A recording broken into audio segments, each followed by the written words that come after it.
पंजाबी में नगमा किया है, वर्दी से मुतल्लिक है, चाचा वर्दी लांदा क्यों नहीं। वो जो परवेज़ मुशर्रफ साहब के ज़माने में भी एक आई थी, जब जनरल मुशर्रफ साहब ने वर्दी उतारने से इनकार कर दिया था और ताहियात सदर बनना चाहते थे। तो उस तरह का एक नगमा भी आ चुका है मार्केट में और सोशल मीडिया पे अवेलेबल है, डिजिटल मीडिया पे अवेलेबल है। उसके बाद अब आ गए जी अगली खबरें शुरू करते हैं कि आज पूरा हफ्ता, एक हफ्ता हो गया जी, और इसमें पाकिस्तान जो बार एसोसिएशन है, सबसे ज़्यादा बड़ा क्रेडिट जाता है सिंध बार एसोसिएशन को। और वहाँ पे सबसे बड़े जो एहतजाज हुआ और पूरे का पूरा हफ्ता, शानदार हफ्ता, सिंध को क्रेडिट जाता है, कराची को, हैदराबाद को, और उन्होंने भरपूर तरीके से ये हफ्ता एहतजाज मनाया, अदालतों का बाइकआउट किया, सब कुछ हुआ और अपनी प्रेजेंस शो की। और इमरान खान साहब की हिदायत पर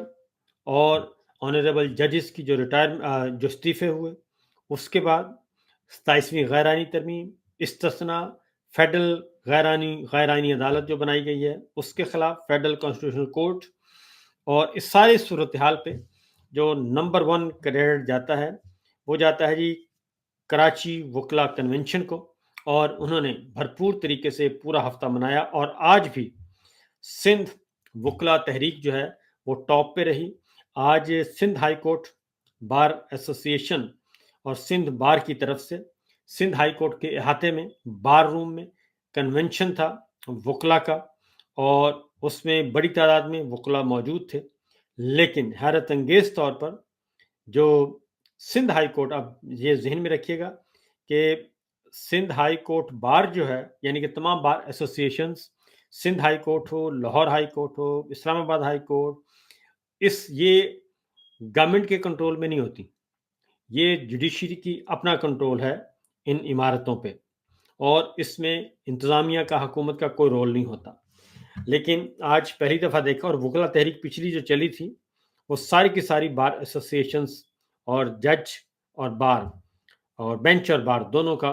हसीन इंतजाज था, दोनों ने मिलकर चलाई थी। लेकिन आज ये हुआ कि जैसे ही आज वकला कन्वेंशन हुआ और एहतजाजी कन्वेंशन था, और उसमें वहाँ पे बाकायदा तौर पे बत्तियां बंद कर दी गई, क्योंकि कराची का मौसम ज़रा गर्म है, और वहाँ पे और बत्तियां बंद कर